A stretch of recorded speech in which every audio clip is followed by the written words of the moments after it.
Especialista em Vaticano, o Railson Araújo, que ele vai nos contar todas essas expectativas para o conclave.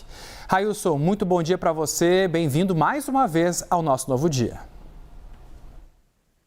Bom dia a todos que nos acompanham aí na audiência da CNN. Estamos aí nessa expectativa, católicos, cristãos, seja qual for a sua comunidade, os evangélicos, protestantes e até mesmo quem não professa nenhuma fé, certamente cria uma expectativa muito grande. Afinal de contas, a igreja continua, desde o seu surgimento, muito relevante na história do mundo. Acredito que você estava acompanhando aqui antes, Railson, a explanação do Pedro Duran sobre o Pizzaballa, que é um cardeal italiano com atuação em Jerusalém e que tem uma, digamos assim, uma repercussão dentro do meio católico bastante intensa. Como que você, que também está inserido neste meio, analisa a presença dele e se realmente esse impacto pode resultar em uma eleição no conclave? O Pedro fez uma análise muito interessante, trouxe um dado muito relevante, que é a dimensão do Pizzaballa em relação a ser italiano e a sua presença ali em Jerusalém, mediando esse conflito, né? Sobretudo ali na região da faixa de Gaza. E tem um detalhe interessante, que o Papa Francisco, muito antes do Pizzaballa ser cardeal, lá no ano de 2014, era o segundo ano do pontificado do Papa Francisco, o Papa Francisco promoveu um encontro nos Jardins do Vaticano pedindo pela paz entre judeus e árabes. E quem conduziu este encontro foi na época, o frade Pizzaballa. E mais tarde, 9 anos depois, o Papa Francisco criou ele cardeal, né? Depois ele foi para Jerusalém, depois foi criado cardeal. E quanto à idade, Pizzaballa tem 60 anos. Em 1978, quando João Paulo II foi eleito, ele tinha 58 anos de idade, mas João Paulo II já tinha quase uma década como cardeal. Então, nós não podemos deixar que essa informação passe batido. Na teologia a gente fala do princípio da encarnação, o Espírito Santo ajuda, mas há o princípio da encarnação. Então, é relevante que os cardeais possam se conhecer ou possam ter uma atuação ali dentro, seja dentro do colégio cardinalício, seja dentro da cúria romana ou não. Então, certamente, esses quase 2 anos de Pizzaballa como cardeal, pode ser que não tenha projetado ele o bastante dentro ali do colégio dos cardeais. Mas certamente é um cardeal que chama atenção, principalmente naquele evento recente, quando ele se ofereceu como moeda de troca para que o Hamas libertasse algumas pessoas que foram sequestradas ali dentro do conflito Israel e Hamas, né? Então, certamente isso é um grande testemunho que pesa a favor, mas vale lembrar, muitos dos cardeais não se conhecem, ou, é claro, a gente comenta sobre o acesso às informações, mas a vida de um bispo, a vida de um cardeal, dependendo da região na qual ele está, nem sempre ele está tão inserido ali nas principais notícias a ponto de um testemunho como esse ser um elemento decisivo na hora de votar dentro de um conclave. Então, tem elementos favoráveis ao cardeal Pizzaballa, sem dúvida. Um deles é o fato dele ser italiano. É claro que isso pesa, porque a maior nacionalidade dentro do colégio cardinalício são os italianos. Então, o peso dos italianos pesa a favor. Então, ele é um membro que integra ali, conhecido no meio da SEI, que é a Comissão Episcopal Italiana, pode pesar a favor. Mas a Itália também tem outros cardeais ali que podem dividir os votos, vamos dizer assim, como o próprio cardeal Pietro Parolin, o cardeal Ângelo Scola, que já tem mais de 80 anos, mas é um cardeal relevante, que foi indicado como papábile no conclave de 2013. Então a gente não sabe bem como que os italianos irão dividir os seus votos. Pode pesar a favor do Pizzaballa ou não.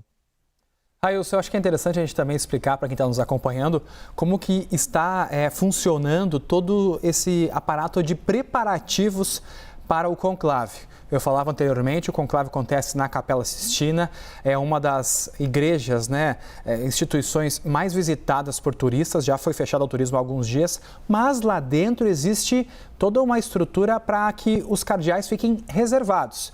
quarto separado, pequeno, com as mobílias necessárias e até um esquema de segurança com revista nos locais para saber se existem câmeras, microfones, tudo para ficar, digamos assim, a 7 chaves. Esses preparativos, eles já começaram, os cardeais ainda não estão na capela, mas houve uma mudança de postura dos cardeais perante a mídia após as especulações, né?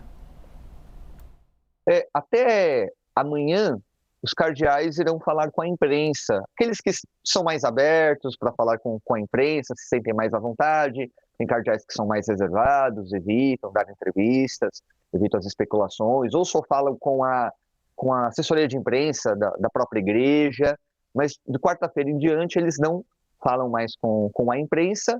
E a rotina deles será Capela Sistina, Casa Santa Marta. Casa Santa Marta, que é como se fosse um hotel, vamos dizer assim, para quem não está tão acostumado ali com as estruturas do Vaticano, é uma espécie de hotel que acolhe padres, bispos, religiosos que visitam Roma. E o Papa Francisco optou morar lá, ele queria estar ali no convívio, né, dos demais, então foi morar na Casa Santa Marta. Então a Casa Santa Marta vira essa casa de hospedagem dos cardeais durante os dias do conclave, e a Capela Sistina, ela não é uma igreja à parte, né? Ela está dentro ali da estrutura ali do Vaticano, da Basílica de São Pedro. Então a basílica, né? Essa expressão basílica significa justamente essa dimensão da igreja maior, e dentro da Basílica de São Pedro você tem outras capelas, né? E é Sistina por conta do Papa Sisto, mas tem também a Capela Clementina por conta do Papa Clemente, e já uma tradição de muitos anos, a votação do conclave ocorre dentro da Capela Sistina. A chaminé já foi instalada. Alguns amigos me disseram: Railson, eu achei que a chaminé ficava lá eternamente. Eu falei: convenhamos que aquela estrutura de churrasqueira não combina com a Basílica de São Pedro, nem com toda a estrutura ali do Vaticano. Então ela é instalada. Também já começaram a colocar as mesas, né? Quem já teve a oportunidade de visitar Roma sabe que não só a Capela Sistina, como a Basílica de São Pedro, geralmente ela fica com a nave, né, nós chamamos de nave central, com a nave central toda livre, ela não fica com os bancos, com nenhuma estrutura, justamente por conta do inúmeros turistas e fiéis que visitam a Basílica, a Capela. Claro que agora a Capela vai ficar fechada durante esses dias. Inclusive, Railson, desculpa te interromper, essas imagens que a gente vê na tela são ao vivo lá da Capela Sistina, com a chaminé já instalada na parte externa. Pois bem, isso aí, está lá, e vejam que não combina com essa estrutura de Vaticano. Por favor, conclua quando eu te interrompi. Isso. Não, o que eu ia dizer era apenas isso, né? Que agora a capela fica fechada porque ela recebe toda essa estrutura para receber aí os cardeais, para que possam seguir com o rito.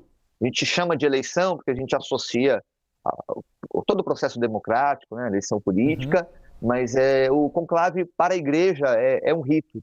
Então eles adentram na Capela Sistina em oração, recitando uma oração, fazem ali o juramento, na hora de entregar o voto, repetem ali o juramento, e depois aquele que preside o conclave vai fazendo a contagem dos votos e revelando ali o nome que recebeu os votos. Então é um processo de oração, mas também um processo de discernimento, um processo no qual se pensa, se decide ali, pensa o melhor da igreja, contando com o auxílio do Espírito Santo, mas também não esquecendo esse princípio da encarnação, essa dimensão da análise.